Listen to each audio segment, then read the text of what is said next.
que vous pensez de la thématique de cette année, à savoir le pillage? Nécessaire. Surtout nécessaire vu je suis venu hier soir, j'avais pas pu venir avant, mais les 2 films présentés hier soir montraient bien toute l'acuité et l'actualité de ces problématiques-là. Bonsoir, est-ce qu'on peut vous poser quelques petites questions? Qu'est-ce que vous pensez de l'affiche de cette année qui était un petit peu particulière et différente des années précédentes?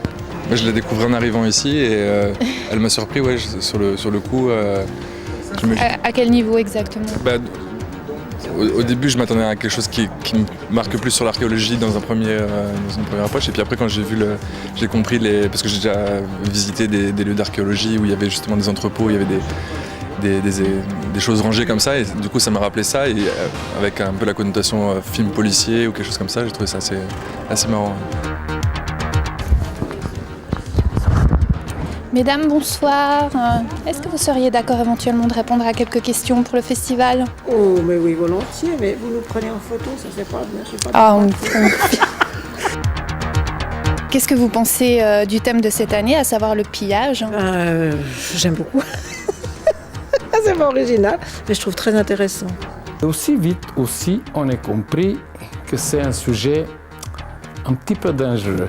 Et bien voilà, enfin, on était contenté de faire tout simplement un film grand public sur les mystères de Thrace, les trésors qui se trouvent en Bulgarie de différentes époques.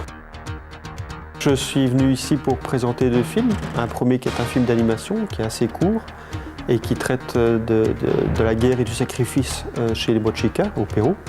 Et puis un deuxième film consacré à l'île de Pâques, qui s'appelle donc l'île de Pâques, Retour vers le passé, et pour lequel j'ai participé en tant que fouilleur et aussi en mettant en contact l'équipe de fouille avec un réalisateur. Ho scoperto la bellezza della divulgazione, del documentario d'arte, di archeologia e sono tornato in qualche modo al primo amore che è appunto l'antichità, l'arte. Il y a eu d'autres films avec des architectes sur celui par exemple que j'ai présenté aujourd'hui sur l'eau à Alexandrie. L'objectif c'est d'avoir des films très courts pour qu'ils puissent être exploités dans une classe de lycée ou même d'université. On a eu déjà pas mal d'exemples. Alors le film que j'ai tourné, donc le site d'Agnes-sur-Marne, je l'ai tourné pour le compte de l'IFAO, l'Institut français d'archéologie orientale, auquel j'appartiens.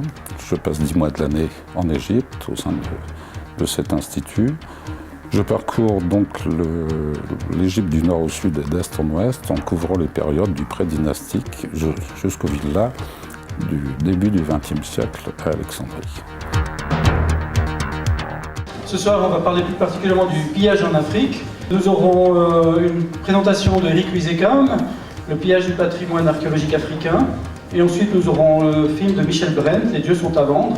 C'est un objet d'art, c'est-à-dire un couple Dogon de 400-500 ans d'âge, qui a été volé dans un village, que j'ai eu la chance miraculeuse de retrouver à Paris dans une galerie, et qu'on a remis au village, voilà le pitch.